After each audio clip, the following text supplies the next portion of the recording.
cover your basic expenses before you go into your business full time. You have a plan, you make a transition. You try to have 6 to 12 months in the bank before you make the full transition to the business. Have someone that has already said yes to purchasing your product before you go in and you sink a bunch of money into a business.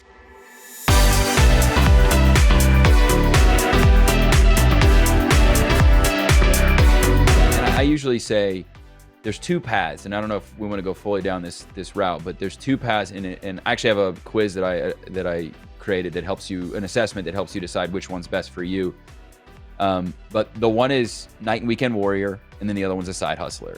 We were side hustlers. Younger folks are typically side hustlers that don't have a lot of responsibilities, because we were going in, picking up little gigs here and there. We did some promotional thing with Comcast. At that time, it was Xfinity. I think it might still be. I was doing stuff like managing softball tournaments for a buddy of mine. Like, we were just doing things, right? Hustles and stuff like that, to make extra money, to make ends meet. But if you're a parent, like, you can't do that, right? So side hustler might not work for you. So night and weekend warrior would be, you keep your job, but you're working on your business at night and on the weekends.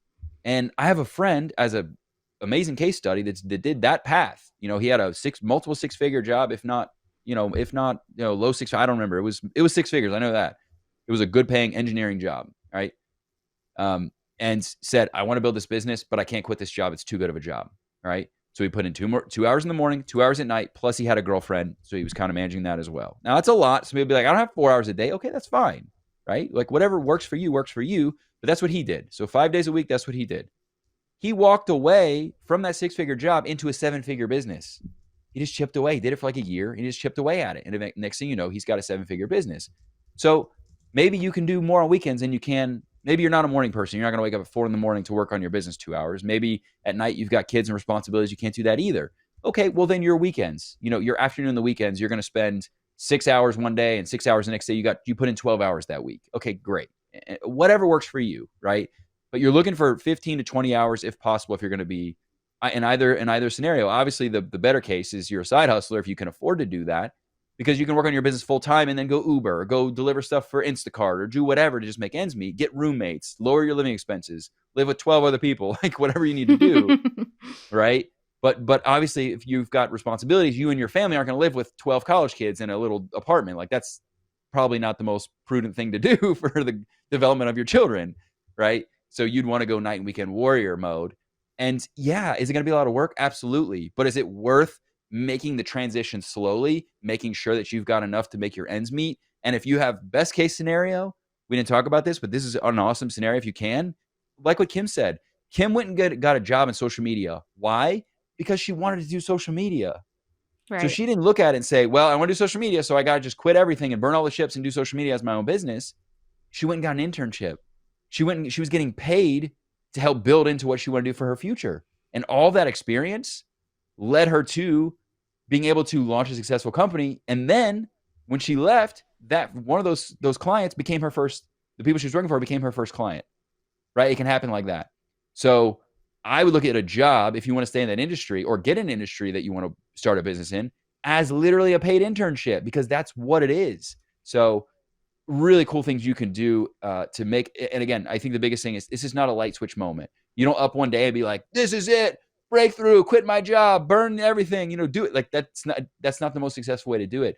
You have a plan, you make a transition. You try to have 6 to 12 months in the bank before you make the full transition to the business, but you think about it slowly and you work on what you can and you build one funnel and one offer and all the things, right?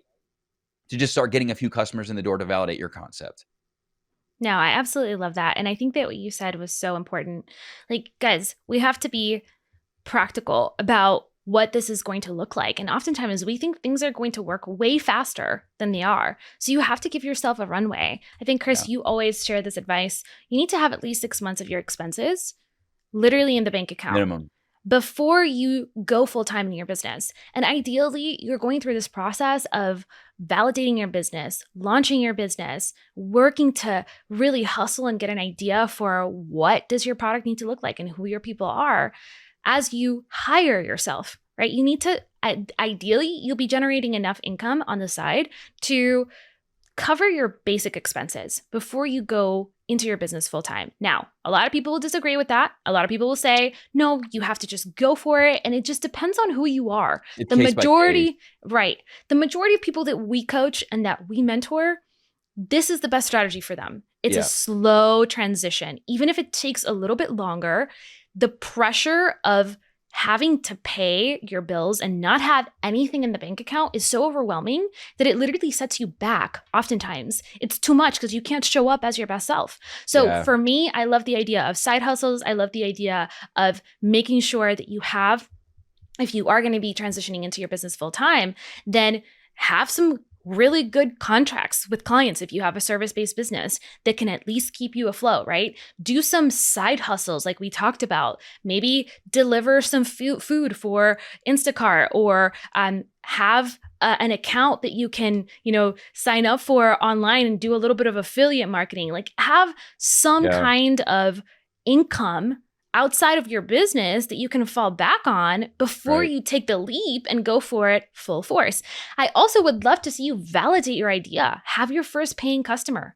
Have someone that has already said yes to purchasing your product before you go in and you sink a bunch of money into a business and then have to go back and get a job to be able to actually move the business forward. That Right. just is a very challenging thing, especially emotionally. And because we work primarily with women, it can be a lot to feel like a failure and not be able to see progress and momentum in your business. So that's super important in terms of stabilizing your financials. Now, Yeah. we're going to, And while I sorry. think while you're going through that process too, we have become extremely coddled as a society. Netflix is not an essential, That's right. right? Like, we have to redefine what is essential in our lives and what's worthy of us sacrificing for a period, not forever, right? To be able to Yep. have what we want, right? What does the saying go about entrepreneurship? People that get to live a life that no one will have are the people that we're willing to do what no one would be willing to do, right? Exactly. Absolutely. I So love that. be willing to do the things that no one else is willing to do, so you can live a life that no one's going to have. That's effectively how the saying goes. And Yeah. part of that, and dude, we lived that life. Like, there wasn't money to go to the movies. There wasn't money. There was hardly money for food as it Yep. was, right? So we had to get really creative with the things that Yep. we did. We shopped at Um, Aldi and we made sure that we weren't spending anything that we didn't need to spend. There were right. no crazy outings. There were no fancy dates. It was hustle time. Yeah. And it And served so, us to have that discipline. yeah. And so I think, even, we talk to people about hiring a VA, and, those are all things that are down the line probably for a lot of people if this is the season that you're in. But it's crazy how many times you could sacrifice your Starbucks latte every morning for $5, and that's almost 2 hours of a virtual assistant for that day right there to get help, right? Like, Absolutely. you have to go through. This is a good practice for you anyways, because eventually you're going to need to be monitoring the financials of your company. So what better way, right? People are like, when do I learn to start becoming a leader? Well, become a leader of one first. Become a leader of you, right? Same thing with the finances. Same thing with everything else. Like, work on that discipline, work on those practices now, because all of that is going to roll into the business and is going to allow you to have those basic practices already set up and in place that you just know. Like, look, there's two ways to grow a business. You make more money or you become more profitable, right? You reduce expenses, right? So now's a good way for, how does my home become more profitable? How do we Yeah. start putting away more money so that I have more in savings, so that I close that gap and I extend that runway so that I can make the transition to the business full time, right? And if you Absolutely. can, like, I didn't know that Kim wanted to be an entrepreneur. She kind of fell into it quickly, but get the people in your life involved with what you're doing, right? I'm not saying Mhm. become business partners with them, but like, get people in your life, friends, other entrepreneur buddies, business owners, stuff like that, and start learning from those people, start getting feedback from those people. Have your support network, have your support group around you, because you will need it for sure. Absolutely. Hey, so if you're wondering what's the next step, or you want to work with me and my team, I highly recommend checking out these 3 awesome resources. Number 1, you're going to want to download our Success Path, which is going to show you exactly what stage of online business you're in. Spoiler alert, there's 6 of them, and what to be working on and not working on for each stage so that you can get to your goals faster and with more clarity. Number 2, you're going to want to come and listen to the Business Lounge podcast, where we dive even deeper every single week into advanced business and marketing strategies that you won't hear about here on the channel. And of course, Number 3, you're going to want to join us inside the Business Lounge membership, where me and my business partner, Chris, we coach and train online entrepreneurs on how to leverage proven and practical business and marketing strategies to level up your business, attract more buyers, and actually create a business that you absolutely love. You're not going to want to miss it. We have over 30 training programs, an entire success path. What you're getting right now for free is just a preview.